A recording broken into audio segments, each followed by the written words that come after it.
Hey guys, tonight we're traveling back to 1587, to a place that still echoes with mystery and intrigue, the Roanoke colony. Picture yourself standing on the wild shores of North Carolina, surrounded by the dense, humid air of the forest. The waves gently crash against the rocks as you imagine the arrival of over 100 settlers who were sent to establish the first English colony in America. They came full of hope, eager to carve out a new life in this strange land. But within just a few short years, they were gone, vanished without a trace. All that remained were a few cryptic clues, most famously, the word Croatoan, carved into a tree. It's a riddle that's lasted for over 400 years. Imagine the scene. John White, the colony's governor, had left to return to England for supplies. When he finally returned, 3 years later, he found nothing. No settlers, no buildings, no signs of life at all. All that was left was the word Croatoan, etched into a post. And that was it. The most unsettling part? The settlers left no indication of where they went. No letters, no explanations, just an empty settlement. A vanishing act that still keeps historians and mystery lovers awake at night. So, what happened? You might think it's just an abandoned colony, but things aren't that simple. Theories about their disappearance abound, but none can explain everything. Some believe the colonists were killed by indigenous people, either in retaliation for a previous conflict, or because they simply didn't want them there. The Croatoan Islanders, just a short distance away, were a possible culprits, as evidenced by the mysterious carving. But why carve the name of a nearby tribe? Was it a signal to someone? Historians still argue whether the settlers were absorbed into the Croatoan tribe or met a more grisly fate at their hands. Then there's the theory of starvation. With the supply ship delayed, the colonists were left to fend for themselves, and some think they could have perished from hunger and disease. Others believe the settlers were scattered by a violent storm that made it impossible to keep the colony intact. Could they have simply packed up and left? Did they seek refuge in the interior of the land, perhaps trying to join a different tribe or survive in isolation? But the mysteries only deepen. More recent theories suggest that the colony's fate may have been connected to the lost treasure of the lost colony. Could the settlers have hidden precious resources before they disappeared? Some suggest that perhaps there was a treasure hunt or a conspiracy, an unknown factor we've never fully uncovered. Could there have been a cover-up or a secret kept from history? Historians still argue whether the fate of the colony was truly as simple as a failed settlement, or if something darker was at play. And then there's the haunting question of why the word Croatoan was left behind. Some believe it was a last-ditch attempt to leave a clue, a message meant for someone who might come looking for them. Others think it was an invitation for help, a lifeline that no one ever picked up. It's a chilling thought, a single word etched into wood, holding the key to the disappearance of a whole group of people. But no one has ever been able to make sense of it. For centuries, the mystery of Roanoke has captivated explorers, historians, and adventurers. Some say the answer lies in the lost records, perhaps in a journal or map that was never found. Others believe it's all just a wild story, an embellished piece of colonial history that we'll never truly understand. But in the silence of the forest, as the waves crash against the shore, it's hard not to feel the pull of this unsolved riddle. Could the settlers have survived and integrated into the tribes of the region? Did they just leave and vanish into the wilderness? Or was there something more sinister at play? Historians still argue about the fate of the Roanoke settlers, and it's one of those rare moments in history where the answer remains tantalizingly out of reach. Perhaps one day, buried deep in the sands of time, a new discovery will shed light on the mystery. But until then, we can only continue to wonder, what really happened to the lost colony of Roanoke. In 1483, two young boys, Edward V and Richard, Duke of York, vanished without a trace from the Tower of London, and to this day, their disappearance remains one of the most enduring mysteries in British history. Picture the cold, imposing stone walls of the tower, the flickering candlelight in the dim chambers where the princes were held, and the soft echo of footsteps fading into silence. These boys, who were the rightful heirs to the English throne, were locked away by their uncle, Richard III, with the hope of being crowned, yet they were never seen again. Imagine yourself walking along the old corridors of the tower, the oppressive weight of history hanging over you, and try to put yourself in the shoes of the people who were there when it all happened. Edward V, at only 12 years old, was supposed to become king. His younger brother Richard, Duke of York, was just 9. They were the sons of Edward IV, the reigning monarch, and when their father died in 1483, the throne was left to young Edward. But it was his uncle, Richard, who became the protector of the realm in the boy king's stead. However, what followed next was a chilling power struggle that would leave the princes lost to history. The last known sighting of the princes was in the tower, and after that nothing. No letters, no traces of their existence, and most disturbingly, no bodies. They simply vanished. Rumors spread like wildfire, but no one knew for sure what happened. What makes their story so eerie is the timing.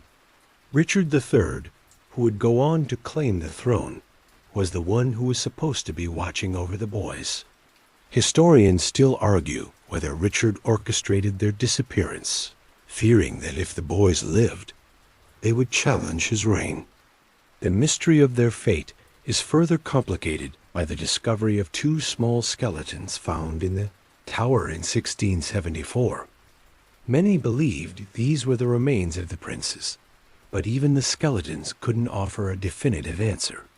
Were they the princes, or were they just 2 children buried in a forgotten corner of the tower? Some argue that these remains could have been those of other victims, and the mystery deepens. Could the princes have been murdered? Could they have died of illness or starvation? Or perhaps they were secretly hidden away, kept alive by those who wanted to use them as pawns in a much larger political game. Historians still argue over whether Richard III was guilty of murder, or whether the princes died at the hands of another figure in the court. Was the ambitious king responsible, or did the princes fall victim to a larger conspiracy, one that involved not only Richard, but rival factions within the English nobility? Even today, the debate rages on. One theory suggests that after the princes vanished, Richard III may have simply had them killed in a desperate bid to protect his claim to the throne.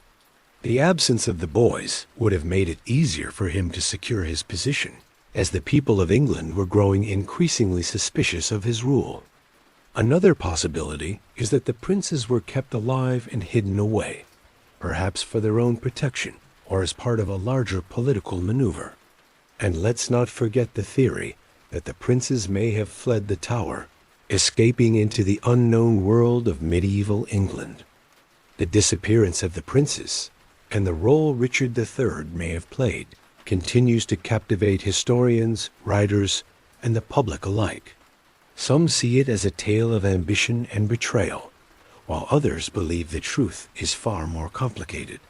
Could they have survived, living in secret for years, or did they perish in the tower? It's a question that may never be answered, leaving their story lingering in the shadows of history. Whatever the true story is, the disappearance of Edward V and Richard, Duke of York, remains one of the greatest mysteries of the medieval world. As you stand in the shadow of the Tower of London, you can't help but wonder, what really happened to the 2 boys who should have been kings? The secrets of the past may never fully be uncovered, but their story will forever echo through the halls of history. Now let's head out west to the rugged canyons of the American Southwest. where an ancient civilization once thrived before disappearing without a trace. We're talking about the Anasazi, the ancestors of today's Pueblo people. Picture it. Dry, red earth stretching out before you, towering cliffs rising from the desert floor, and the haunting remnants of stone dwellings tucked into the canyon walls. For centuries, the Anasazi lived in this harsh yet beautiful environment, building intricate cliff dwellings and cultivating the land. But around the late 12th century, they simply disappeared, leaving behind only ruins and unanswered questions. Imagine standing in front of Cliff Palace in Colorado, one of the Anasazi's most well-known cliff dwellings, looking out over the valley as the sun sets. You can almost feel the lives of those who lived here, the bustling activity of a thriving society, until it all came to an abrupt halt. No one knows exactly what happened to the Anasazi. One of the prevailing theories is that climate change played a significant role. A prolonged drought in the late 12th century could have devastated their crops and water sources, forcing them to abandon their settlements. Some scholars argue that the Anasazi were nomadic by nature, moving with the seasons, but the scale of their departure suggests something more catastrophic. Historians still argue over the exact reason for the Anasazi's disappearance, with some pointing to environmental stress, while others look to social upheaval or even warfare. Some researchers have suggested that the Anasazi may have been victims of internal conflict, that rival groups within the society could have clashed, leading to a breakdown in social cohesion. There's also the possibility of external pressures, such as raids by neighboring tribes, causing them to abandon their homes. But even these theories don't fully explain the suddenness of their disappearance. What's most perplexing is the fact that the Anasazi didn't leave behind the typical signs of decline.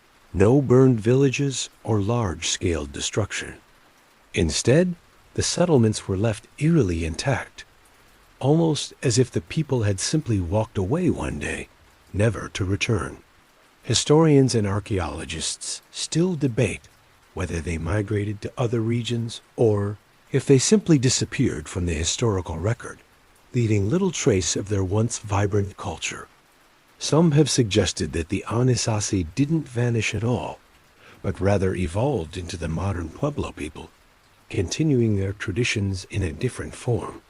But others point to the absence of physical evidence linking the Anasazi to their supposed descendants, raising the question of whether the true fate of the Anasazi remains a mystery that may never be fully solved. There's also a more mystical theory that continues to intrigue people to this day. Some believe that the Anasazi were taken by the spirits, their sudden disappearance a result of some cosmic event or divine intervention. Though these ideas are far from mainstream, they speak to the mystery surrounding the Anasazi's fate. What really happened to these people who once thrived in the harsh, beautiful landscape of the American Southwest? What we do know is that the legacy of the Anasazi lives on in the ruins they left behind. Their cliff dwellings, pottery, and tools are a testament to their ingenuity and resilience. But as we look out over the empty canyons, we can't help but wonder, what drove them to leave? Was it a natural disaster, a social collapse, or something even more mysterious? The question remains unanswered, and the story of the Anasazi continues to haunt the deserts of the American Southwest. Let's shift gears to a tale of intrigue, secrecy, and power.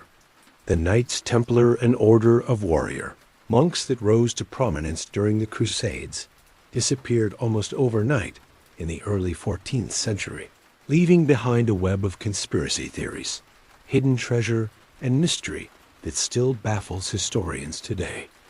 Picture yourself standing in a candlelit medieval chapel, the air thick with the scent of incense, the faint sound of armor clinking as the Templars prepare for battle. They were among the most powerful and wealthy organizations in Christendom, their knights revered for their valor and discipline. But in 1307, everything changed. It all started with the dramatic downfall of the Templars under King Philip IV of France. Desperate for their vast wealth and fearing their growing influence, Philip accused them of heresy, immorality, and other charges, many of which were almost certainly fabricated. The Templars were rounded up, arrested, tortured, and forced to confess to crimes they almost certainly did not commit. The order was officially disbanded by Pope Clement V in 1312, and many of the knights were executed in gruesome public trials. But despite the public execution of many of their members, the Templars themselves didn't completely vanish. In fact, historians still argue whether the order truly disappeared or whether it went underground, hiding its treasures and secrets in the shadows. One of the most tantalizing theories about the Templars' disappearance is that they managed to secretly escape with their treasure before their dissolution. This treasure, rumored to be vast and incredibly valuable, was said to include sacred relics such as the Holy Grail and immense wealth. But where did it go? Some claim the treasure was hidden in secret locations across Europe, including in remote castles, in the catacombs beneath churches, and even aboard secret ships that disappeared without a trace. The mysteries surrounding the Templars also fuel the idea of secret societies. Could the Templars have evolved into the Freemasons? Some suggest that the Freemasons are the modern descendants of the Templars, carrying on their traditions and rituals in secret. Others believe that the Templars were involved in the founding of secret societies that still operate in the shadows today, manipulating world events for their own benefit. Historians still argue whether the Templars actually left behind a treasure, and if they did, where it could be. Could it be buried in a hidden chamber beneath Rosslyn Chapel in Scotland, as some have suggested? Or perhaps it was taken to the New World by seafaring knights, hiding in plain sight across the Atlantic. Some believe that even today, we might find clues to their treasure hidden in the ancient maps and cryptic symbols scattered across Europe. The Templar story is also filled with the eerie idea that their mysterious fate is tied to a larger, more cryptic narrative. Some believe the Templars knew something about history, religion, or the future that was so dangerous it had to be hidden from the world. Was there a grand secret, one so significant that it led them to hide their treasures and their knowledge, even if it meant disappearing from history entirely? Perhaps the Templars' disappearance wasn't about their wealth at all, but about protecting something much more powerful and dangerous. As you stand before a Templar castle or gaze at an old cryptic map, you can't help but feel the lingering presence of this mysterious order. Did they truly disappear, or did they vanish into the shadows, leaving behind only whispers of their existence? The secrets of the Templars continue to haunt us, and their final fate is a mystery that may never be fully solved. Now, let's travel even further back in time, to an age of exploration, conquest, and discovery. We're talking about the Vikings, those fierce seafaring Norsemen who carved a path through Europe, raiding, trading, and settling in places as far-flung as the British Isles, Russia, and even North America. But what if I told you that these legendary adventurers may have settled in North America long before Columbus sailed the ocean blue? Picture it, a group of Viking settlers arriving on the rocky shores of Newfoundland, Canada, in the 10th century.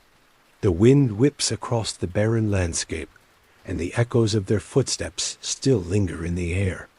They built settlements, created trade routes, and lived among the wild beauty of the land. But just like that, they disappeared. The Viking settlement at Lonceau Meadows in Newfoundland is the first confirmed evidence of their North American presence, discovered in 1960 by archaeologist Helge Ingstad.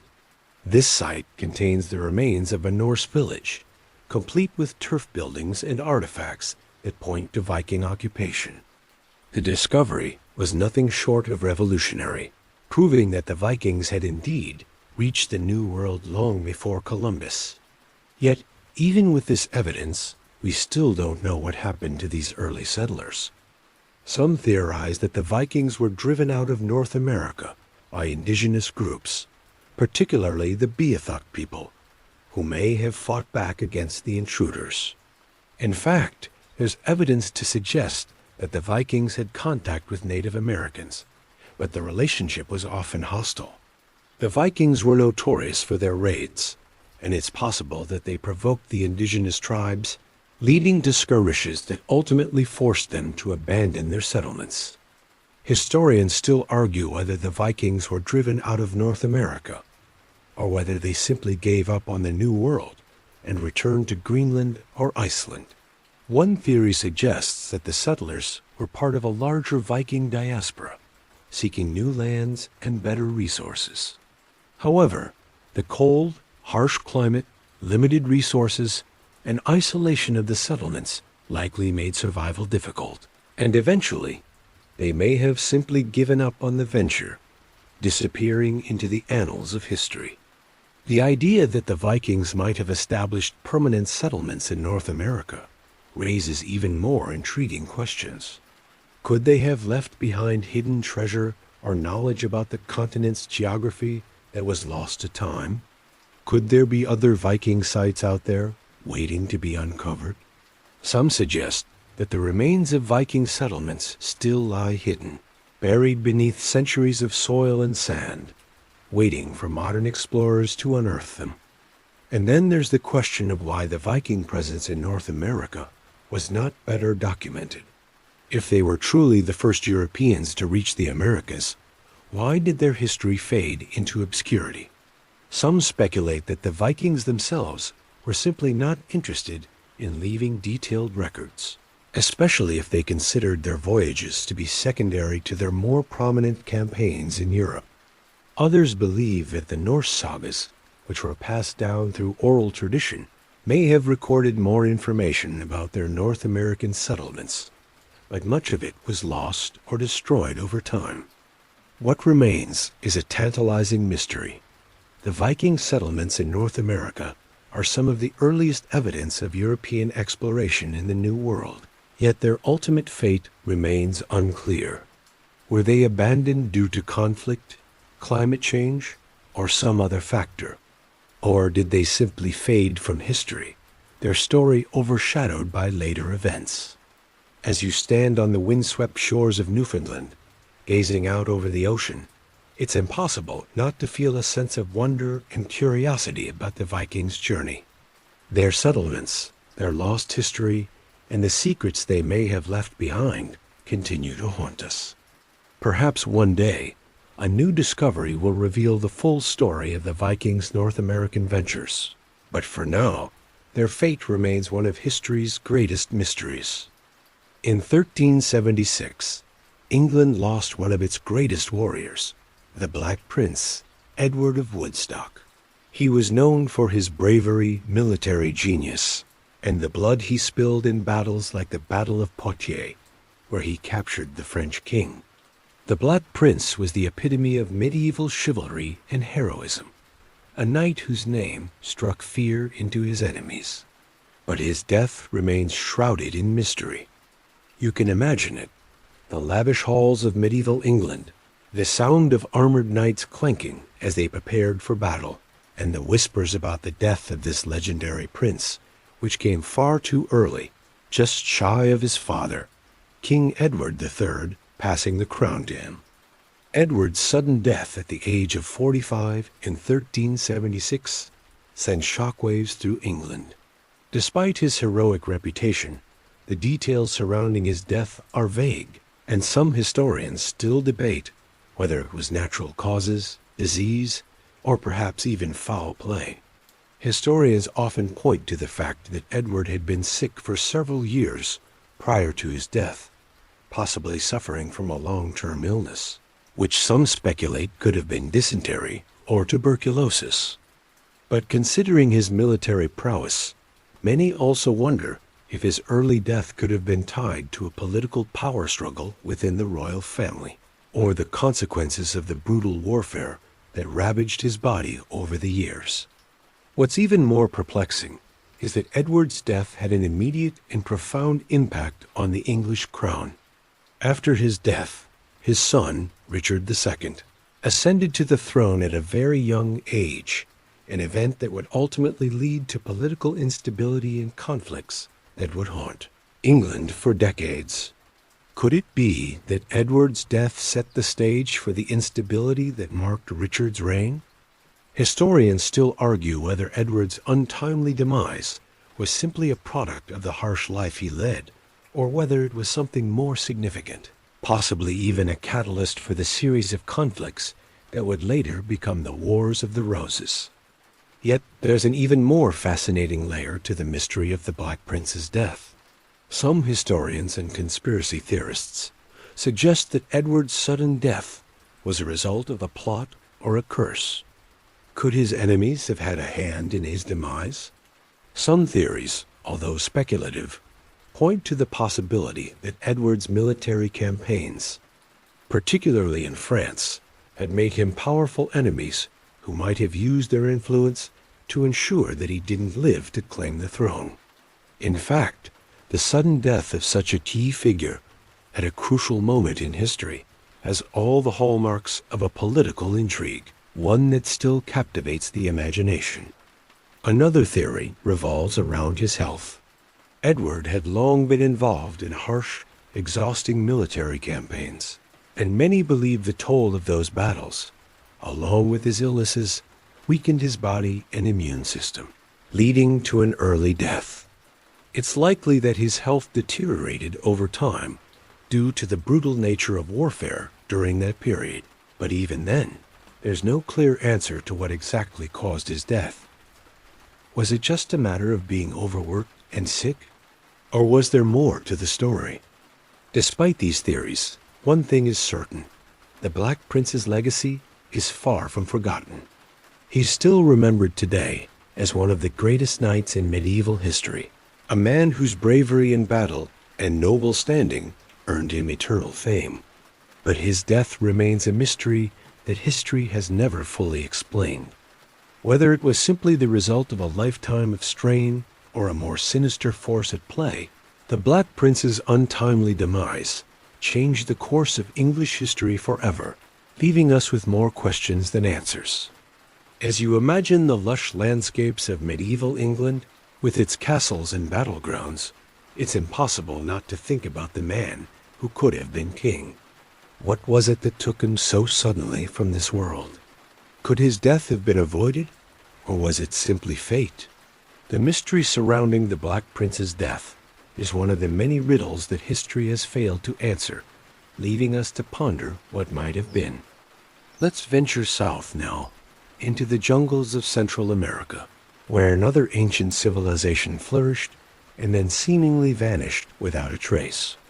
The Maya were one of the most advanced and sophisticated cultures of the ancient world, known for their complex cities, stunning pyramids, intricate writing system, and impressive astronomical knowledge.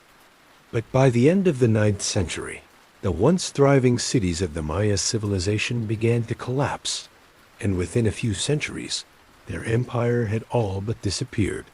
To this day, historians are left wondering, what happened to the Mayans? Imagine yourself wandering through the dense jungle of Guatemala, thick with vines and the buzz of unseen insects. You stumble upon the ruins of a once great city Tikal, perhaps, or Copan, its towering pyramids rising above the trees, long abandoned but still imposing. The stone temples, the grand palaces, and the intricately carved monuments all bear witness to a civilization at the height of its power. Yet the question lingers in the air. Where did the people go?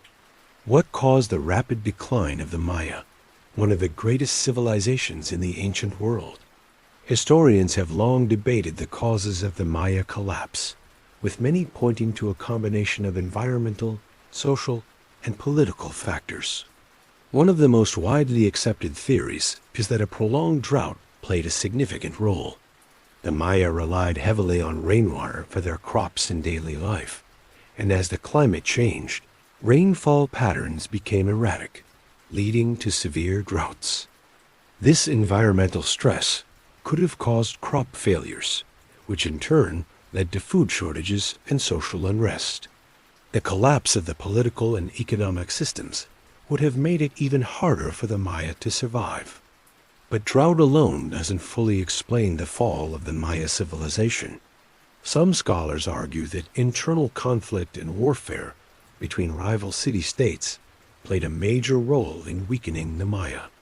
The evidence of large-scale battles and the burning of cities suggests that political and military rivalries contributed to the instability of the civilization. The Mayan elite, who controlled resources and power, may have struggled to maintain control, and this internal strife could have hastened the collapse of the cities. Historians still argue about whether the Maya civilization truly disappeared. Some believe that the Maya didn't vanish, but rather underwent a transformation. While the large urban centers of the southern lowlands were abandoned, the Maya people didn't cease to exist. They simply migrated to more favorable regions or adjusted their lifestyles, eventually continuing their culture in a more dispersed manner. In fact, descendants of the ancient Maya still live in the region today, preserving their traditions, languages, and customs. Others, however, point to a more mysterious cause for the Mayan collapse, one that goes beyond drought or warfare. Could it have been the result of an internal social upheaval? Perhaps the elite class became disconnected from the needs of the common people, leading to mass revolts and a breakdown of the social order. Could the collapse have been a collective act of defiance against an oppressive system? And then there are the more fringe theories. Some believe that the Maya were simply too advanced for their time, and their disappearance was the result of some sort of mysterious, unexplainable event, perhaps an extraterrestrial intervention, or even a catastrophic cosmic event. Whatever the cause, the disappearance of the Maya remains one of the great mysteries of history. The ancient cities, now overtaken by the jungle, stand as silent witnesses to the rise and fall of a once great civilization. What caused the collapse of the Maya? Was it climate change, warfare, or some unforeseen social collapse? Historians and archaeologists still debate these questions, but the answers remain elusive. As you stand amidst the ruins of a once great Maya city, the dense jungle surrounding you, it's impossible not to feel a sense of awe and wonder. The mysteries of the Maya are far from over. What remains of their civilization tells us only part of the story. The rest, including the question of why they disappeared, is still buried beneath the earth, waiting to be uncovered. Now, let's shift our focus to one of the world's earliest and most advanced civilizations, the Indus Valley Civilization. This ancient society thrived around 2500 BCE in what is now Pakistan and northwest India, encompassing the cities of Harappa and Mohenjo-Daro. The Indus Valley people were remarkable for their urban planning, advanced drainage systems, standardized weights and measures, and intricate trade networks. But just as mysteriously as they rose, they disappeared, leaving behind only the ruins of their once great cities and a cryptic script that has never been fully deciphered. So, what exactly happened to the Indus Valley civilization? And why did it vanish so suddenly? Picture the scene. You're standing in the midst of Mohenjo-Daro, one of the largest and most sophisticated cities of the Indus Valley, with its carefully planned streets and impressive architecture. The air is dry and still, and you can almost feel the energy of a bustling metropolis that once thrived here. But now, the city is eerily silent, its once bustling streets now empty, the buildings slowly eroding under the relentless sun. The people who lived here, who created this advanced civilization, are gone, leaving only their stone dwellings and mysterious artifacts behind. The question remains, where did they go? The most widely accepted theory regarding the disappearance of the Indus Valley civilization is that climate change played a significant role. Some researchers believe that a gradual shift in climate, including a reduction in monsoon rains, may have led to the collapse of the civilization's agricultural base.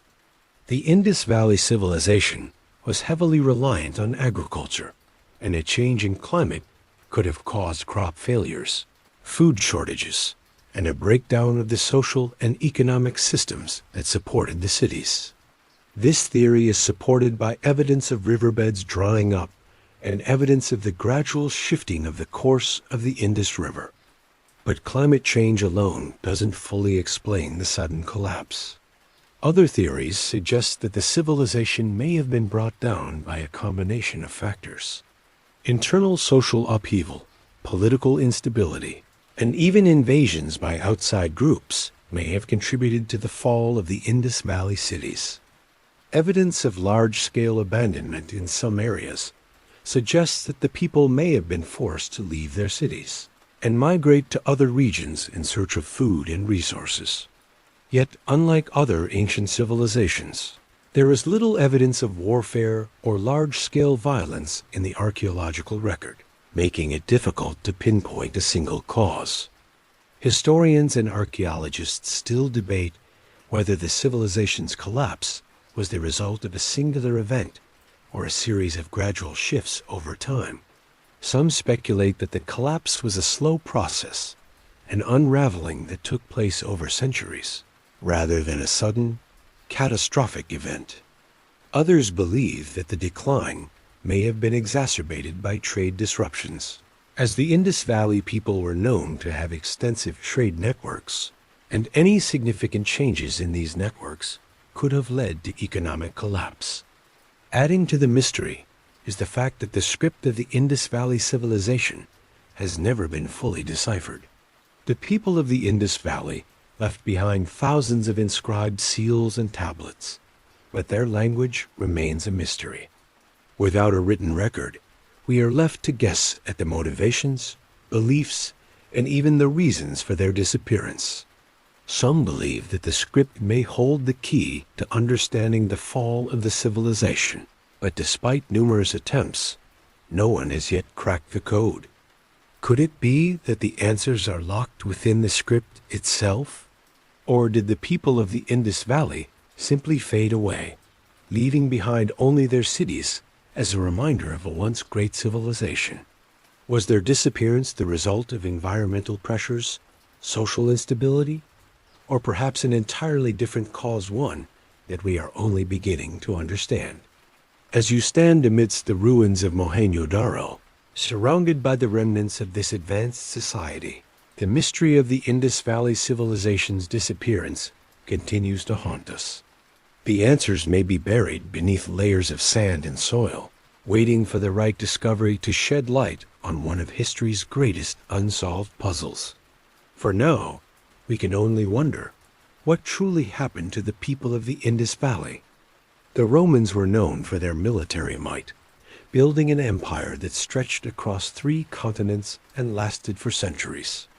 But there is one chapter in Roman history that remains shrouded in mystery: the disappearance of the lost Roman legions. In 53 BCE, a Roman general named Crassus led his legions into what is now Iraq, hoping to conquer the Parthian Empire.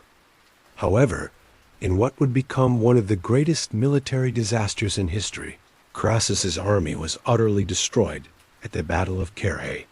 Thousands of Roman soldiers were killed, and the legions seemed to vanish from history. But it's what happened after that remains the true mystery. Imagine yourself standing in the hot, unforgiving desert of the ancient Near East, the wind sweeping across the barren landscape.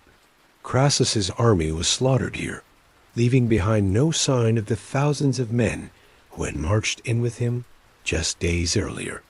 Yet, there are no traces of the legion's fate beyond the immediate aftermath of the battle. The surviving soldiers were either killed or taken captive by the Parthians. But there are some reports suggesting that the Romans were enslaved, or that they simply disappeared, leaving only vague rumors and accounts of their fate. Historians still argue over what happened to the lost legions. Some suggest that the legions were entirely wiped out, leaving no survivors. But others argue that they may have been taken prisoner and forced into exile, perhaps even assimilating into the Parthian Empire. There are reports from the ancient world that suggest the Parthians used the captured Roman soldiers as mercenaries or slaves in their own military campaigns. But again, the historical evidence is vague. Could it be that the legions were dispersed, their identities lost to time? Or did they simply vanish from history, their fate hidden by the veils of war and political intrigue? There are even more outlandish theories surrounding the fate of the lost legions. Some speculate that the Roman soldiers who disappeared in the desert were not defeated at all, but rather escaped into the wilderness and created their own hidden society, possibly living in isolation for centuries. Others suggest that the legions were part of a larger conspiracy. Perhaps they defected to the Parthians. Or worse, they were involved in a secret plot that involved hidden treasures, which were never found. It's easy to get caught up in these theories, but despite the intrigue, historians still have little solid evidence to support them. The loss of the legions remains one of the great mysteries of the ancient world, a moment in Roman history where everything seems to have simply evaporated.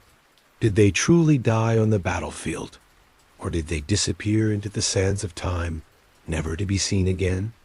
Some theories even claim that the lost legions might have traveled further east, reaching as far as China or India. But again, no definitive evidence supports such claims.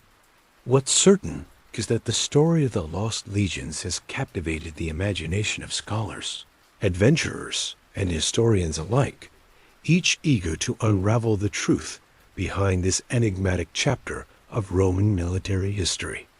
Perhaps one day, new evidence will surface that will reveal the fate of these lost soldiers.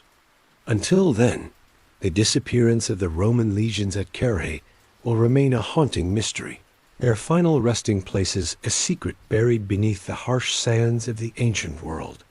As you stand in the vast desert, looking out over the land where history was made and lost, it's impossible not to wonder, could the lost legions still be out there, waiting to be rediscovered?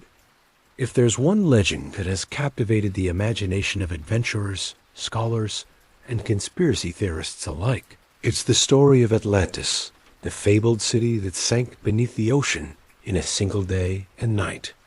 First introduced by the ancient Greek philosopher Plato, the story of Atlantis is one of the most enduring and mysterious tales in human history. Was it real? Did a powerful civilization once exist, only to vanish beneath the waves, never to be seen again?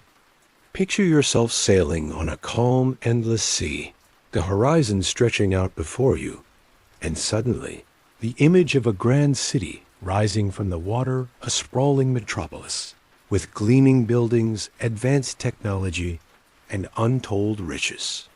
But within moments, everything vanishes, swallowed by the ocean as if it had never been. Plato's account of Atlantis describes a civilization far more advanced than the Greeks themselves, with massive palaces, elaborate canals, and a powerful navy. According to Plato, Atlantis was a prosperous and powerful island kingdom located beyond the Pillars of Hercules, which we now know as the Strait of Gibraltar. However, due to the hubris of its rulers, Atlantis fell out of favor with the gods and was ultimately punished, sinking into the ocean in a cataclysmic event. This narrative, passed down through the centuries, has sparked endless speculation about whether Atlantis was a real place or simply a cautionary tale created by Plato. Some believe that Atlantis was a real city, located somewhere in the Mediterranean or the Atlantic Ocean. There are numerous theories about its possible location, ranging from the island of Santorini in the Aegean Sea to the Azores or even the Caribbean. The idea that such a grand civilization could have existed and disappeared so suddenly is a tantalizing thought. and many explorers and archaeologists have set out to find proof. Could it be that Atlantis was an ancient seafaring society that achieved incredible technological feats? And if so, what caused its demise? Was it the result of a natural disaster, such as a volcanic eruption or an earthquake? Or was it something more mysterious? Theories about Atlantis range from the plausible to the fantastical. Some suggest that the sinking of Atlantis could have been a result of a massive volcanic eruption, such as the one that devastated the Minoan civilization on the island of Thera, modern-day Santorini, around 1600 BCE. Others believe that a comet or asteroid impact could have caused the destruction of the city, creating massive tidal waves that swallowed the island whole. Yet, even with all these theories, no definitive evidence has been found to support the existence of Atlantis.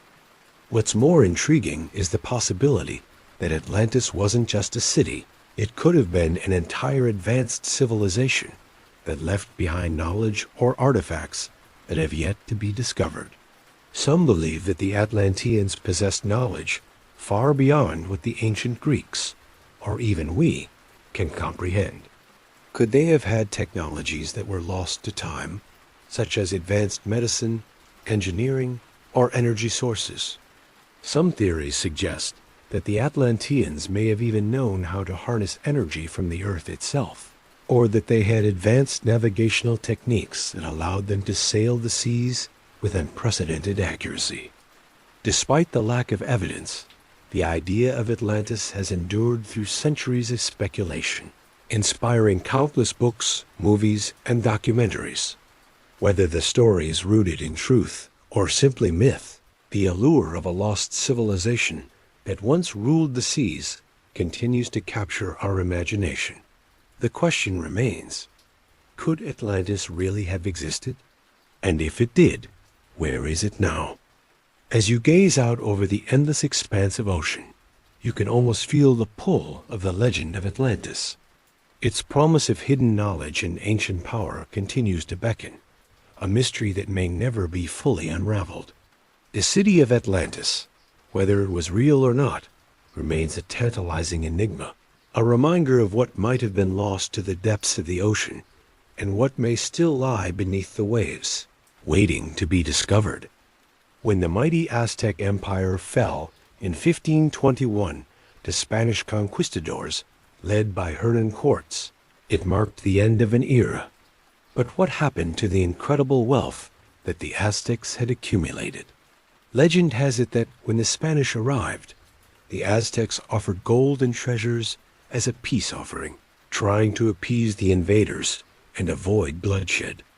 The most famous of these treasures was the fabled Room of Gold, said to be a vast chamber filled with golden idols, ornaments, and priceless artifacts. But shortly after the Spanish took control, the treasure mysteriously disappeared, vanishing into history. What happened to the Aztec treasure? Is it hidden somewhere, waiting to be unearthed? Or did it simply vanish into the hands of those who conquered the empire? Imagine yourself in the heart of Tenochtitlan, the capital of the Aztec Empire, a sprawling city built on an island in the middle of Lake Texcoco. The air is thick with the sounds of life merchants hawking their wares, warriors marching, priests chanting, and you catch a glimpse of gold gleaming in the sunlight, the prized metal of the Aztecs. The stories of a vast treasure filled with golden artifacts, jewels, and sacred items are legendary. But when Cortes and his men arrived in 1519, the Aztecs, led by Emperor Moctezuma II, believed that the Spanish were gods. As a result, they offered gold and gifts in the hopes of avoiding conflict. However, what should have been a diplomatic gesture quickly spiraled into violence and conquest. During the conquest, Cortes and his men looted the city of its treasures, but they never found the fabled Room of Gold. Some believe that Moctezuma hid the treasure before the Spanish could seize it, either in secret chambers beneath the city or in remote locations known only to a select few. Others suggest that the treasure was taken by the Aztec nobility, who fled into the mountains or the dense jungles of Mexico, hoping to keep it safe from the Spanish invaders. Regardless of the circumstances, the treasure seems to have disappeared without a trace. The mystery deepened after the fall of Tenochtitlan. Several stories circulated about the treasure being hidden in various locations, including the mountains of Oaxaca, the jungles of Veracruz, and even the depths of Lake Texcoco itself.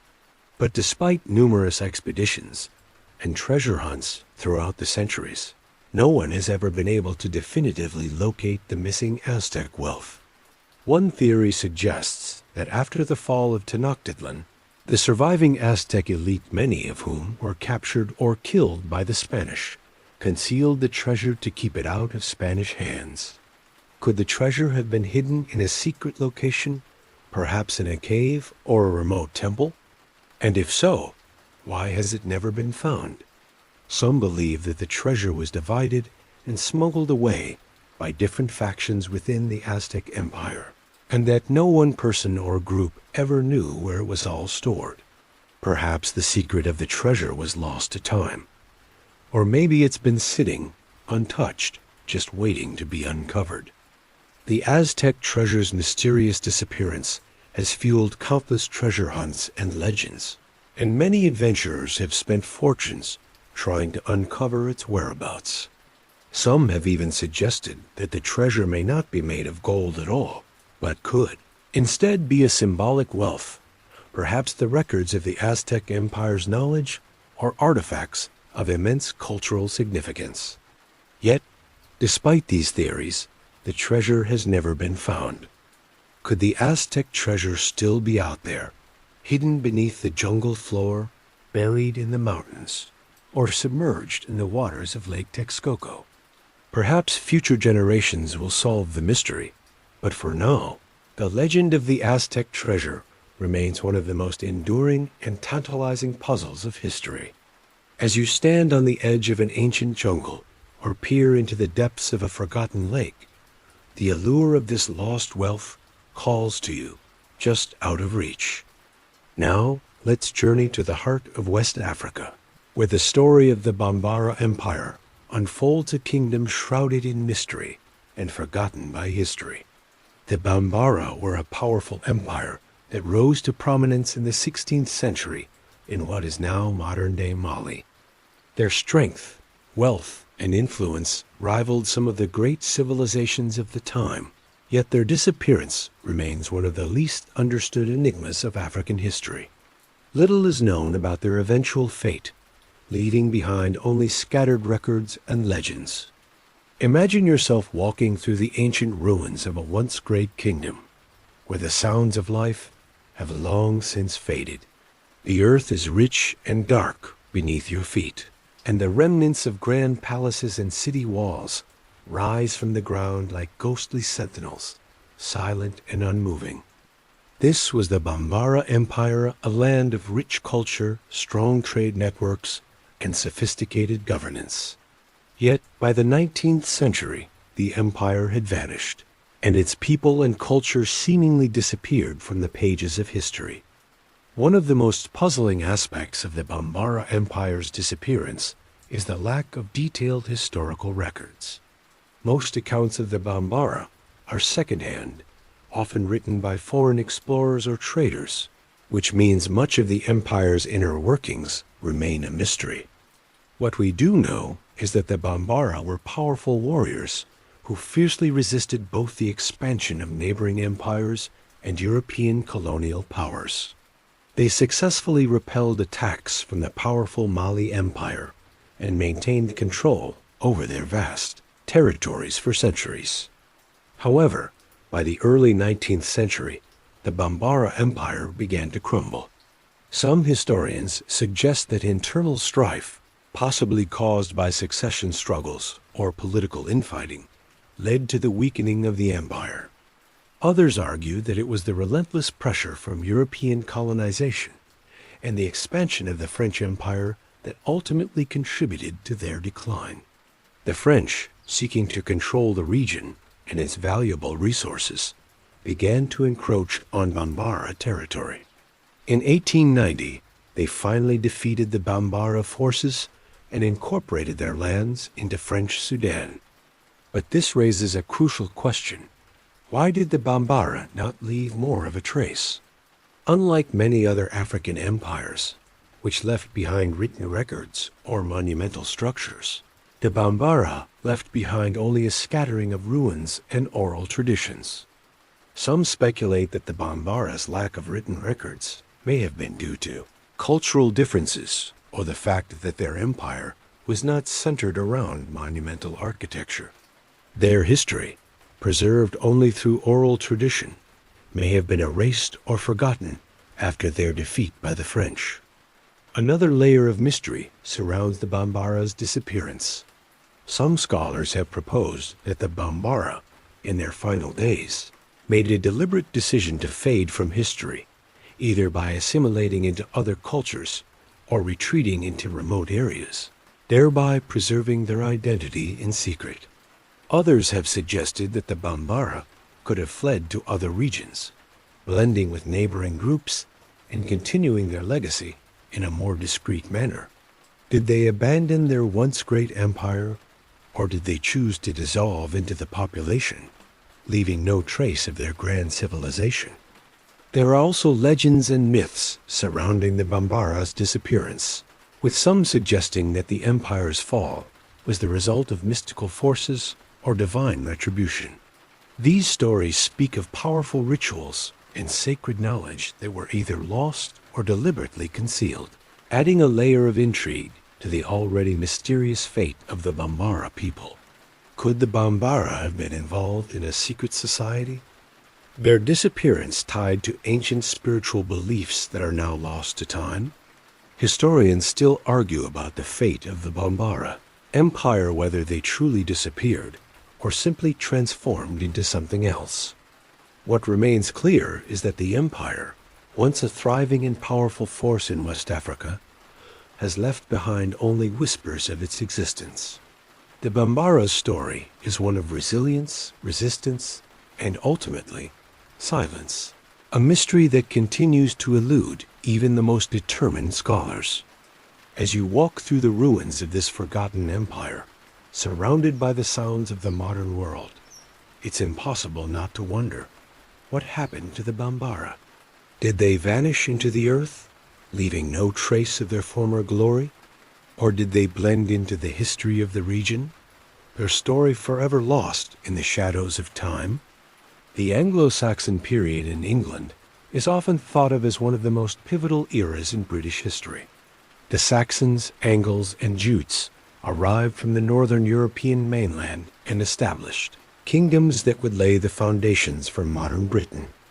Their dominance in England was unchallenged for centuries, until the Norman conquest of 1066. Yet, there's a mysterious gap in the historical record that raises an intriguing question. What happened to the Anglo-Saxon nobility after William the Conqueror's invasion? Why did so many of their lines seemingly vanish, leaving little trace in the historical narrative? Imagine yourself standing in a medieval English village, with thatched roofs and the chatter of the village market filling the air. The Anglo-Saxons, proud of their heritage, once ruled this land. Their kings, such as Alfred the Great, had established powerful kingdoms, and their culture was rich with literature, art, and religion. But as the Normans arrived, there was a shift in power so dramatic, it's as if the Anglo-Saxon nobility simply evaporated. Entire families disappeared from the historical record. The 1066 conquest by William of Normandy was a bloody affair, and the Battle of Hastings, in which King Harold II was killed, marked the end of Anglo-Saxon rule in England. But it's the aftermath of the battle that sparks questions. The surviving Anglo-Saxon nobility faced a harsh reality under Norman rule. William the Conqueror imposed a brutal feudal system, and many Anglo-Saxon lords either fled or executed or lost their lands. Yet despite these transitions, what remains puzzling is the disappearance of many Anglo-Saxon families from the records. Were they driven into obscurity, or did they go underground, hiding from Norman rule? One theory suggests that some Anglo-Saxon families sought refuge in neighboring countries, fleeing to Ireland, Scotland, or Scandinavia. The Anglo-Saxons had strong ties to these regions through their shared Norse heritage, and it's possible that some noble families were able to secure sanctuary there, either through political alliances or simply by blending into the local populations. There are records of some Anglo-Saxon exiles living in the north of England and in parts of Ireland, but these accounts are sparse and not well documented. Another theory proposes that many Anglo-Saxon families simply assimilated into the new Norman order. As William's rule solidified, many Saxon lords may have been compelled to adopt Norman customs, language, and even names, erasing any trace of their Anglo-Saxon heritage. The transition from Saxon to Norman culture was gradual, and over time, the line between the two became blurred. But if that was the case, why don't we have more records of this cultural blending? Why did the Anglo-Saxon elite disappear so completely from the historical narrative? Historians still debate whether the Anglo-Saxon elite were systematically wiped out, or whether they simply melted into the new society. Did they abandon their identities in the face of a new, overwhelming force? Or did they hold on to their heritage in secret? Some argue that William's feudal system was designed to break the power of the old nobility, but others believe that there were more subtle, covert ways in which the Anglo-Saxons preserved their power and influence in the shadows. Yet there are whispers that some Anglo-Saxon families, whose descendants remained hidden for generations, may have resurfaced later in history. Some claim that certain noble houses in England, like the House of Plantagenet, which came to prominence in the 12th century, may have had Anglo-Saxon roots, though it's nearly impossible to trace the bloodlines with certainty. Were these the secret survivors of the Anglo-Saxon nobility, hidden in plain sight? In any case, the disappearance of the Anglo-Saxon elite remains a puzzle.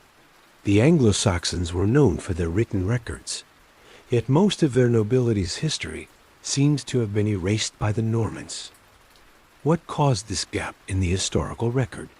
Was it a deliberate effort to erase the Anglo-Saxon legacy, or was it simply the result of political upheaval? The disappearance of these noble families, so integral to the history of medieval England, raises questions that historians have yet to fully answer. As you walk through the quiet, misty fields of England, you can almost hear the whispers of the Anglo-Saxon past. The land that once belonged to the Saxons is now controlled by their conquerors, and the traces of their former glory seem to have vanished into the earth. But did they truly disappear? Or are their stories hidden somewhere in the folds of time, waiting to be uncovered? As we move forward in time, let's delve into the legend of the lost treasure of the Knights of Malta. The Knights Hospitaller, who later became the Knights of Malta, were a medieval military order founded in the early 12th century. They were originally established to provide care for sick pilgrims in the Holy Land, but later became a formidable military force, defending Christendom against Muslim armies. By the 16th century, they had established themselves as rulers of the island of Malta, and it was here, amidst the fortified walls of the ancient city of Valletta, that they amassed one of the greatest treasures of the medieval world. But what happened to that treasure?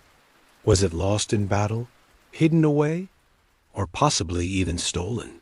The mystery remains unsolved, with tantalizing theories and few hard facts. Imagine walking through the cobbled streets of Vallega, Malta, a place steeped in the echoes of centuries-old battles and ancient secrets. The Knights of Malta, at their height, were among the wealthiest and most powerful military orders in Europe. They controlled not just Malta, but also a significant portion of the Mediterranean Sea. where their fleet sailed as a symbol of their strength. But with great wealth comes great risk, and the knights had their fair share of enemies. In 1798, the order was expelled from Malta by Napoleon Bonaparte.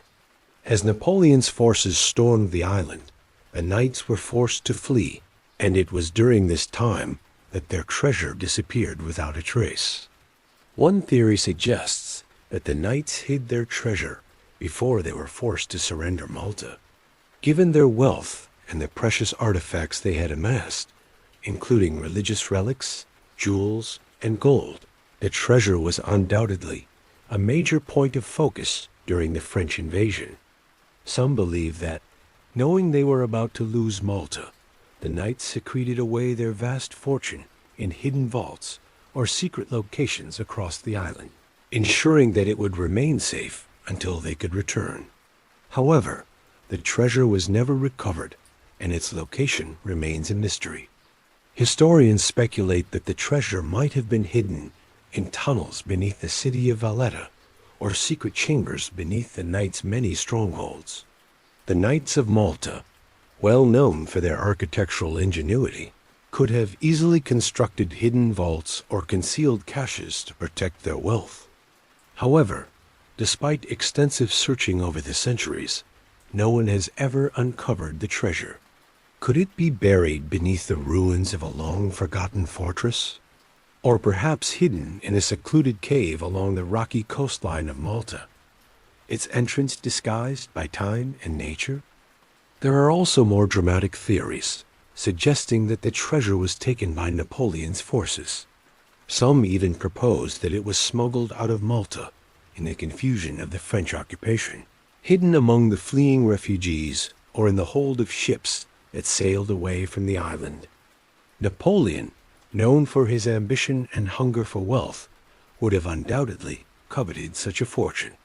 However, no records exist to confirm the treasure was ever seized by the French, leaving the question open-ended.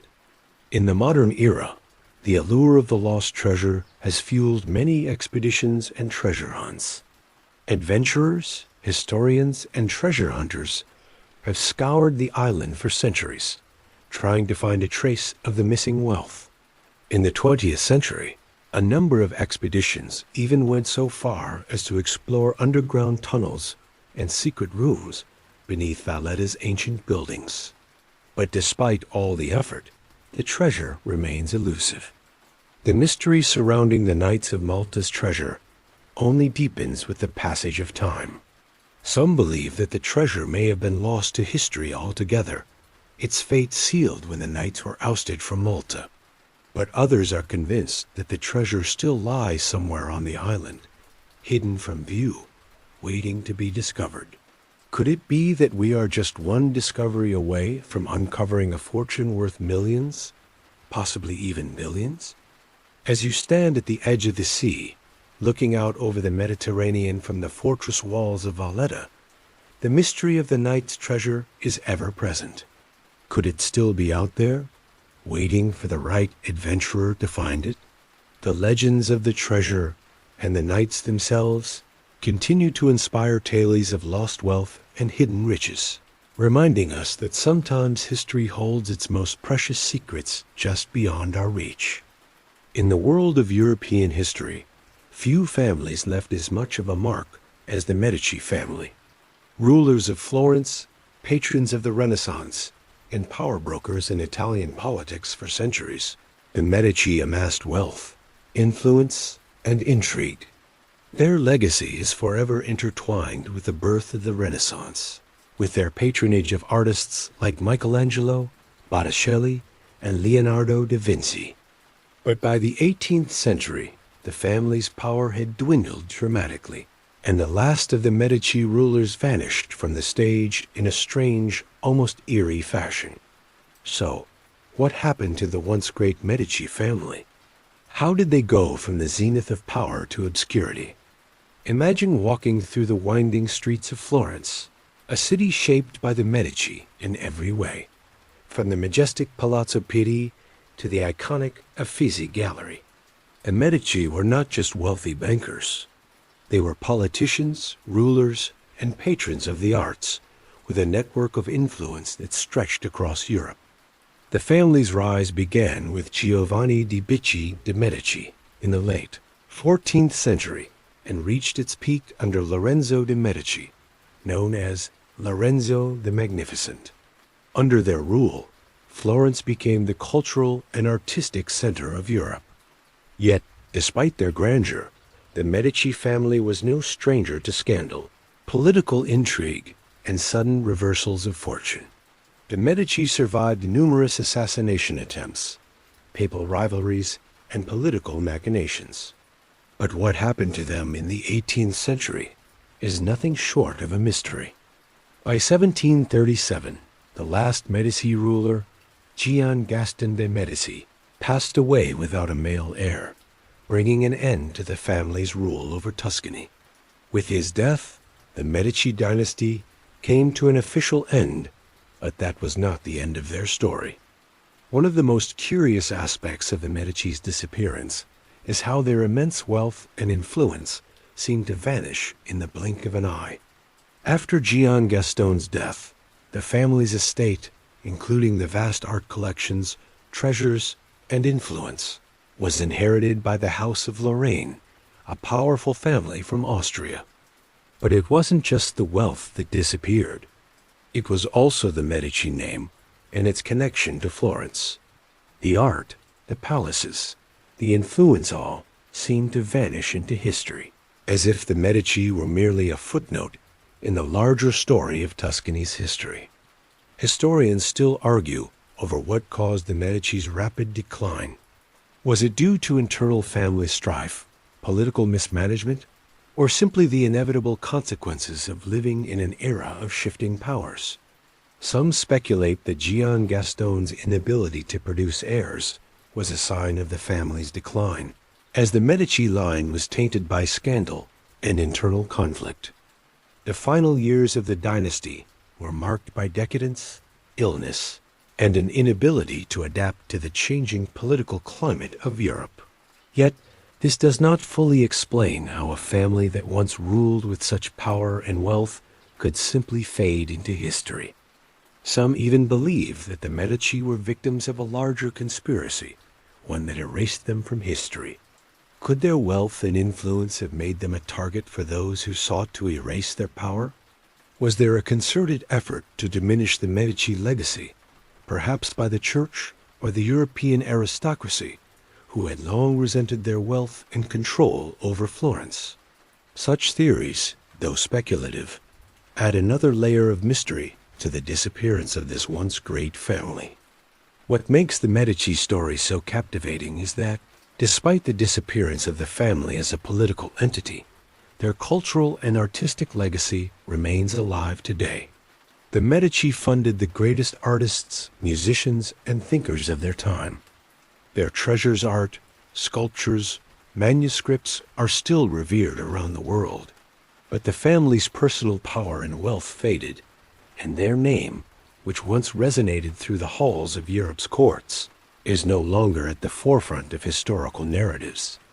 Could there be more to the Medici's disappearance than we know?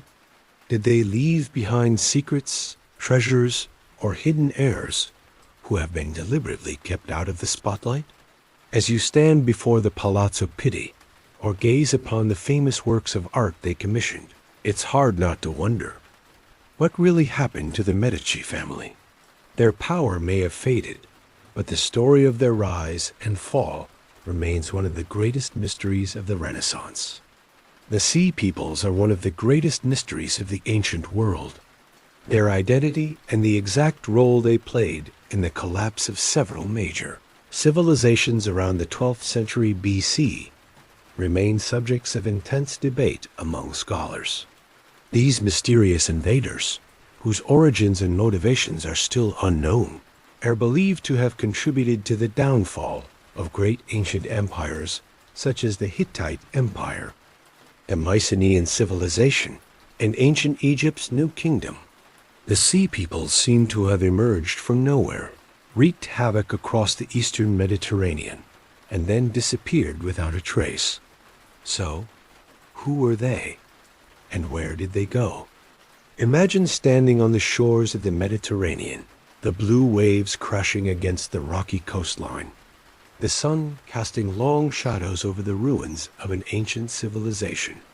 This is a world where cities once thrived, empires flourished, and trade routes stretched across vast distances. Yet, in the span of just a few decades, much of this world came crashing down. The Sea Peoples are often cited as one of the causes of this collapse, but their true identity remains elusive. The first recorded mention of the Sea Peoples appears in ancient Egyptian texts from the reign of Pharaoh Ramesses III, who fought a series of battles against them around 1180 BCE. These texts describe the Sea Peoples as a confederation of various groups, including the Peleset, often identified with the Philistines, the Checker, the Shekelesh, and others. The Egyptians depicted them as fierce warriors, sailing in ships and attacking coastal cities with brutal efficiency. The Sea Peoples managed to invade Egypt's Delta region, causing widespread devastation. Ramesses III claimed victory over them, but the damage had already been done across the Mediterranean world. Historians still argue about the exact cause of the Sea Peoples' invasion. Were they a group of displaced refugees fleeing from famine, natural disasters, or war in their homelands? Did they come from the Aegean region, or perhaps from the western Mediterranean? Some theories suggest that they were pushed out of their original territories by climate change, a drought that led to crop failure and the collapse of their local economies.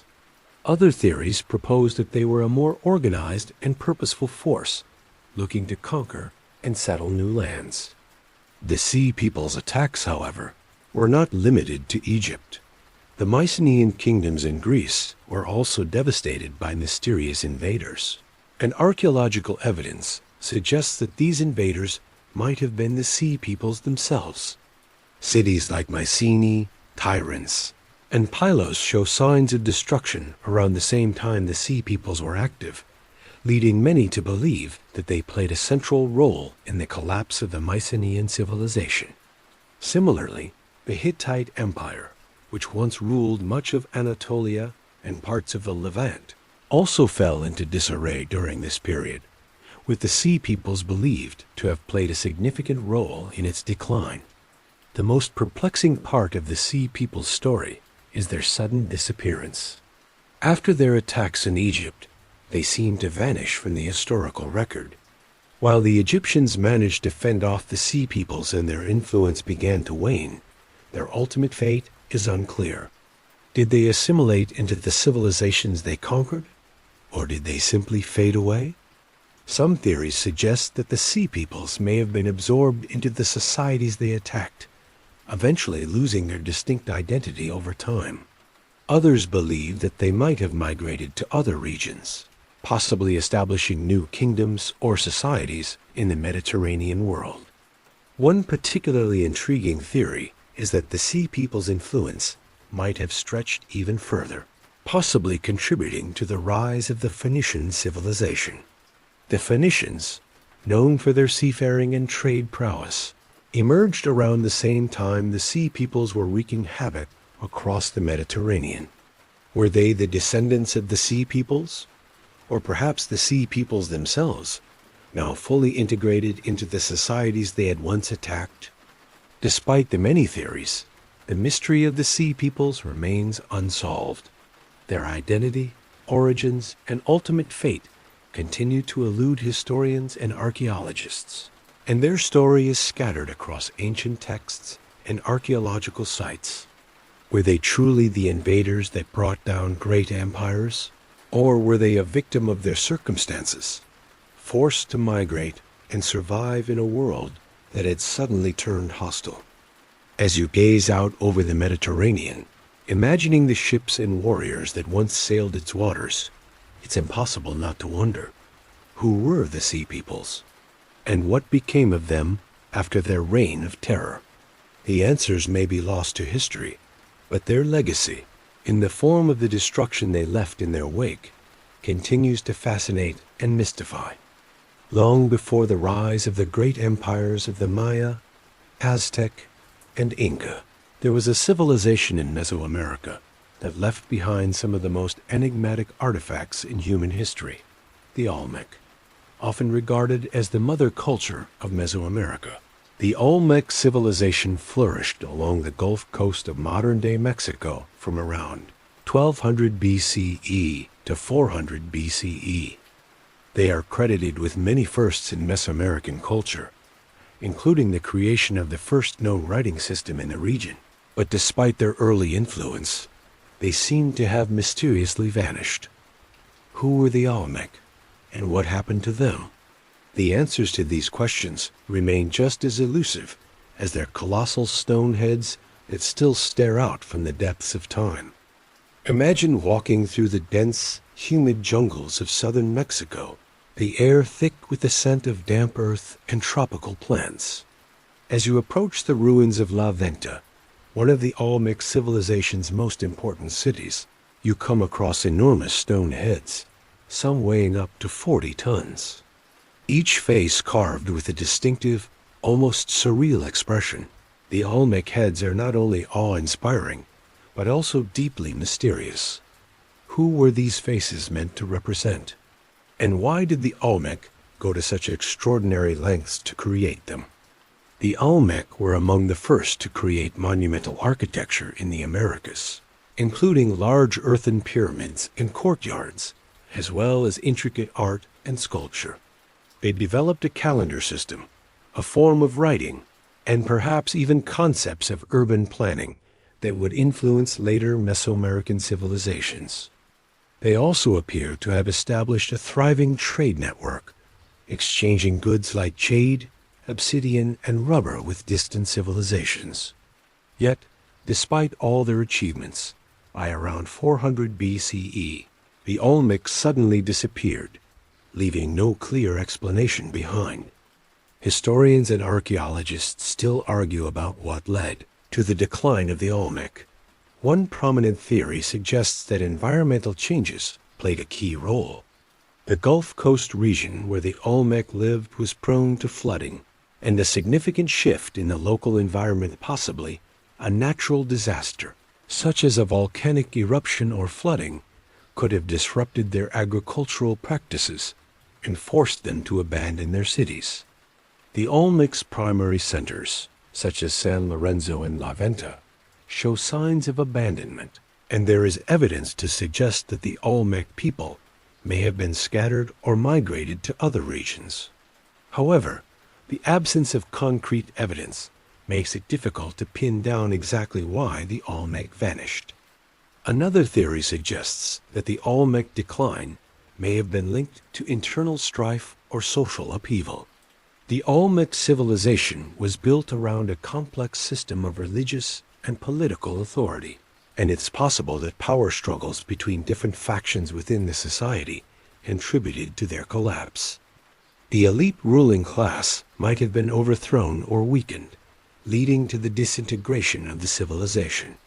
If this was the case, it raises questions about how such a powerful and influential society could fall apart so quickly, especially without leaving behind more substantial records or traces of its downfall.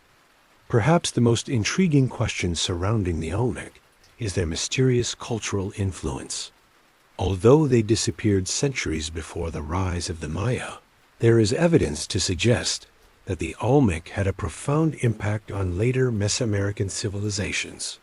Their art, architecture, and even their religious practices appear to have influenced the Maya and others, and the Olmec are often considered the first civilization to lay the groundwork for the great cultures that followed.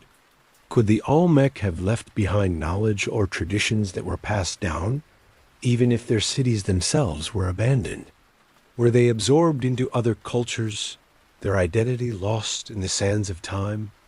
In addition to these theories, there are those who point to more esoteric ideas.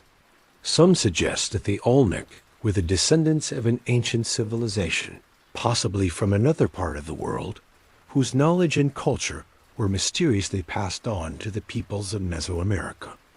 There are even fringe theories that propose the Olmec may have had contact with extraterrestrials, citing the sheer size and complexity of their stone carvings as evidence of outside influence. While these ideas remain speculative and unproven, they reflect the allure and mystery that surrounds the Olmec civilization. As you walk through the ruins of La Venta, surrounded by the silent gaze of the Olmec heads, the questions about this lost civilization remain just as haunting as ever.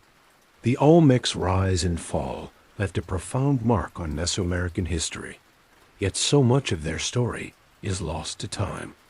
What happened to the Olmec? Did they simply disappear, or did they leave behind a legacy that would shape the future of the Americas? The answers may be buried beneath the jungles of Mexico, hidden in the enigmatic faces carved from stone, waiting to be uncovered by the next generation of explorers. Our next stop takes us to the Iberian Peninsula, where one of the most mysterious ancient civilizations once flourished, the Tartessians. Located in what is now southern Spain, the Tartessian civilization appeared to be both highly sophisticated and incredibly wealthy. Their culture, which peaked around 1000 BCE, was rich in trade, art, and monumental construction. Yet, despite their prominence, the Tartessians disappeared from history without any clear explanation. The ancient Greek historian Herodotus mentioned them briefly, and some classical sources describe them as a prosperous people, even claiming that their king, Argentonios, was exceptionally wealthy. So, where did they go? What happened to the Tartessians? Imagine yourself walking through the sun-drenched hills of Andalusia, with the sound of distant birds and the scent of pine in the air. The landscape is dotted with ancient ruins, remnants of a once thriving society. The Tartessians, believed to have been influenced by both Phoenician and native Iberian cultures, were known for their rich mining resources, particularly silver, and their ability to trade extensively with other Mediterranean civilizations. They were also known for their advanced artistic expressions, with intricate jewelry and pottery that suggests a high level of craftsmanship. Yet by around 500 BCE, the Tartessian civilization had faded, leaving behind only a scattering of artifacts and mysterious archaeological sites. One of the most prominent theories about the Tartessian disappearance points to the rise of the Phoenicians. The Phoenicians, seafarers and traders from the eastern Mediterranean, began to establish colonies along the southern Spanish coast around the same time that the Tartessians seemed to vanish. Some historians believe that the Tartessians were absorbed by the Phoenicians, either through peaceful trade or by conquest. The Phoenicians were a powerful trading force, and it's possible that the Tartessians, who had long relied on trade routes for their wealth, may have succumbed to Phoenician influence, either becoming part of their larger empire or simply losing their distinct cultural identity. However, this theory doesn't fully explain the complete disappearance of the Tartessian civilization. Archaeological evidence suggests that the Tartessian cities, such as those near the Guadalquivir River, were abandoned suddenly, with no signs of destruction or conflict. This raises the possibility that the Tartessians abandoned their cities voluntarily. Some scholars argue that a major environmental shift, such as flooding, soil depletion, or a change in climate, could have disrupted their agricultural base, prompting the Tartessians to leave their cities and move elsewhere. There's also evidence of trade disruptions in the region during this time, which may have led to economic instability and the eventual abandonment of their settlements. Another possibility is that the Tartessians were conquered by the expanding Carthaginian Empire. The Carthaginians, descendants of the Phoenicians, were keen on establishing their dominance in the western Mediterranean. As the Carthaginian influence grew, they may have absorbed or displaced the Tartessians, leaving little behind of their once great civilization. However, this theory, like others, remains speculative due to the lack of definitive evidence. No records of such an invasion have been found, and the suddenness of the disappearance is still a mystery. The truth of what happened to the Tartessians is made even more elusive by the lack of written records.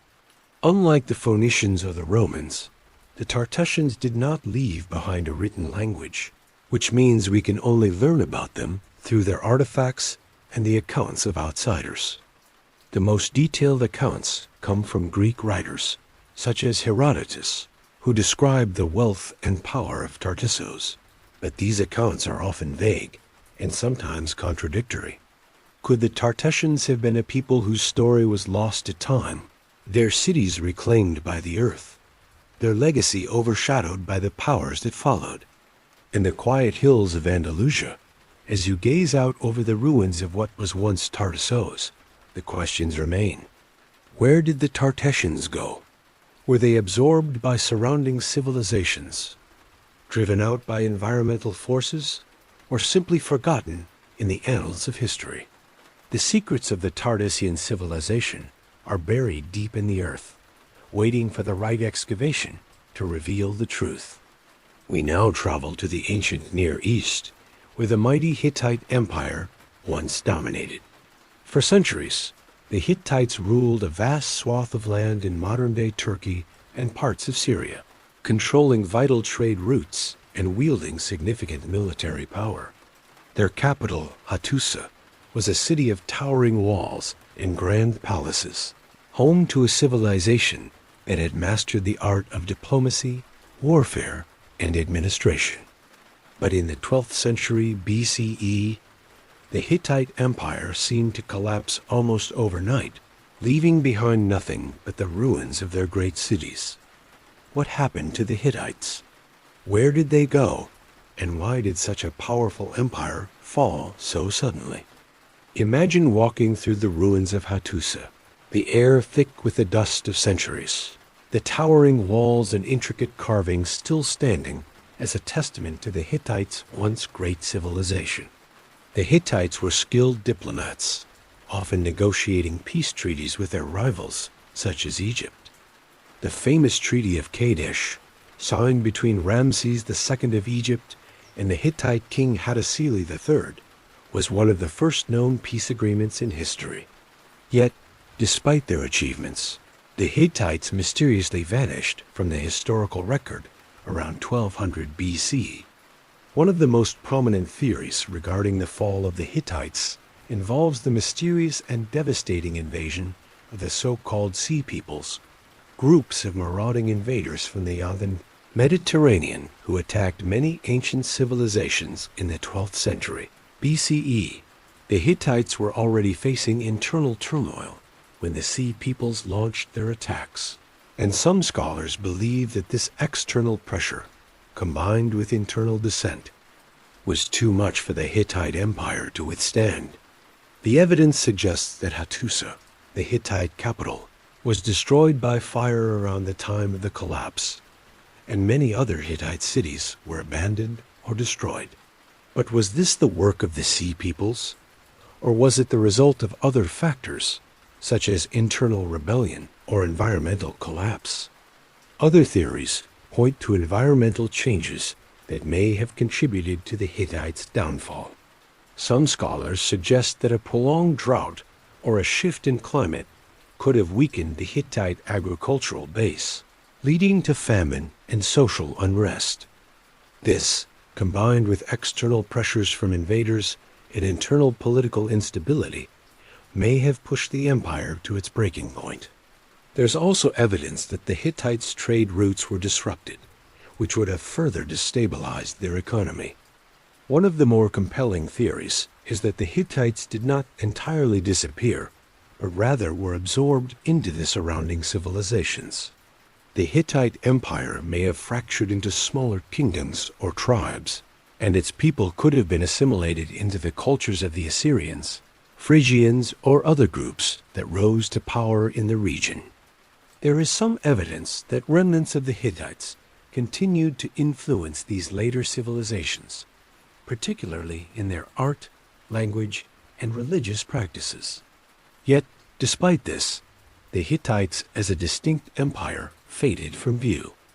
There's also the possibility that the Hittites may have migrated or integrated into the populations of other parts of the ancient Near East. Archaeological evidence suggests that after the collapse of the Hittite Empire, several smaller kingdoms emerged in Anatolia and Syria that might have been populated by former Hittite citizens or their descendants. Did the Hittites blend into these new societies, their unique identity lost in the complex fabric of post-collapse Anatolia? The mystery of the Hittites' disappearance has fascinated historians and archaeologists for generations. Their sudden fall, marked by the destruction of their capital and the loss of their empire's cohesion, remains one of the great unanswered questions of the ancient world. Was their end the result of invasion, environmental collapse, or political decay? Or did the Hittites simply evolve into new civilizations, their legacy carried forward in a more fragmented form? As you stand among the ruins of Hattusa, with its imposing city gates and weathered stone carvings, it's impossible not to feel the weight of history. The Hittites were once a powerful force in the ancient world, and their disappearance left a void that would never be completely filled.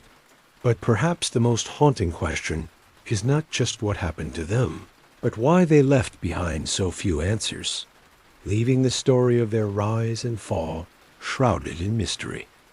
To end our journey through the most baffling medieval disappearances, we turn to the tale of the Knights Hospitaller, the legendary warrior monks who once controlled vast territories and amassed immense wealth. Known for their role in the Crusades and their formidable military presence, the Hospitallers had a profound impact on the history of the Mediterranean and beyond. But as time passed, their power dwindled, and their final days as a prominent force remain a mystery. What happened to the Knights Hospitaller after they were expelled from Malta in the 18th century, and what became of their vast fortune? Picture yourself standing on the grand ramparts of Fort St. Elmo in Malta, gazing out across the Mediterranean Sea. The Knights Hospitaller had made their last stand here in a fierce defense against Ottoman forces during the Great Siege of Malta in 1565. The Knights, who had once ruled the island, were defenders of Christianity, and their strength seemed unshakable. But after centuries of power, the order's decline was inevitable. In 1798, Napoleon Bonaparte took control of Malta, forcing the Knights to surrender their stronghold and abandon their island home. However, the order did not simply dissolve. They scattered across Europe and beyond. Where did they go, and what happened to their legendary treasure? The story of the Hospitallers after their expulsion from Malta is a complex and mysterious one. Some members of the order fled to Russia, where they were granted land and privileges by the Russian Tsar. Others sought refuge in various European countries, including France, where they continued their work as a charitable order, but without the political and military power they once held. The most fascinating aspect of their departure, however, is the treasure they left behind. The Knights Hospitaller had accumulated vast wealth over the centuries from their lucrative trade routes, their control of Malta's ports, and their charitable donations. What happened to this fortune? Was it simply lost to history, or did it remain hidden, waiting to be discovered? There are numerous theories about the fate of the Hospitallers' wealth. Some believe that the treasure was secretly hidden before the Knights were forced to abandon Malta. Perhaps it was concealed in the vaults of their fortresses, or smuggled off the island by secretive means. Could the treasure have been hidden in the vaults of the Grand Master's palace in Valletta, sealed off and forgotten as the Knights fled? Others suggest that the treasure was transported to Russia or other parts of Europe, hidden away in secret locations. But despite numerous efforts over the centuries to locate the lost fortune, no definitive evidence has ever been found. Some historians speculate that the order's wealth was intentionally concealed to protect it from enemies or rival factions. The Knights Hospitaller were no strangers to political intrigue, and their downfall at the hands of Napoleon may have triggered a well-organized effort to safeguard their assets. But even today, the whereabouts of the treasure remain unknown, fueling countless legends and treasure hunts across the Mediterranean. The intrigue surrounding the last journey of the Knights Hospitaller is not just about their treasure. It's about the disappearance of an institution that had been so influential in European politics and military affairs. The order continued to exist in a reduced form after their expulsion, but they lost their former power and grandeur. Today, the Order of Malta exists as a charitable organization, focused on humanitarian work rather than military endeavors. Yet the memory of the Knights' former glory and the mystery of their lost wealth continues to captivate the imagination. Were the Knights Hospitallers' treasures truly lost, or were they hidden in plain sight, waiting for the right person to uncover them? Did the Knights scatter their riches in their desperate flight from Malta, or was there a deliberate effort to ensure that their wealth would remain out of reach for future generations? The last journey of the lost Knights Hospitaller is one of the most intriguing mysteries of medieval history, and the answers may still lie buried beneath the cobblestones of Valletta, or scattered across Europe in long-forgotten vaults. As you stand on the shores of Malta, the waves of the Mediterranean lapping at your feet, you can't help but wonder, what happened to the Knights Hospitallers' treasure? Did they vanish into the fog of history, or did their riches remain hidden, waiting for someone to solve the riddle of their lost fortune?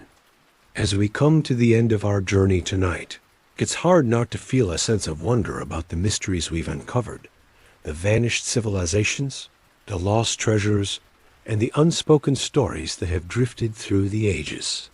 From the fabled disappearance of the Roanoke colony to the enigmatic Knights Hospitaller, these ancient mysteries remind us of how much of history remains untold, hiding just beyond our reach. But for now, there's no need to chase after these questions. The past, with all its secrets, is content to remain where it belongs, tucked away in the folds of time. As you let your mind settle, think of all the stories still waiting to be written, and all the questions still waiting for their answers.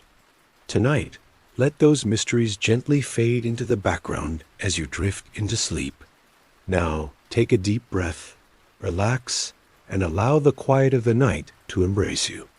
The stars above, the ancient winds that once whispered through forgotten lands, they're all part of the great tapestry of time. And tonight, you are part of it too, resting peacefully under the same sky that has watched over countless generations.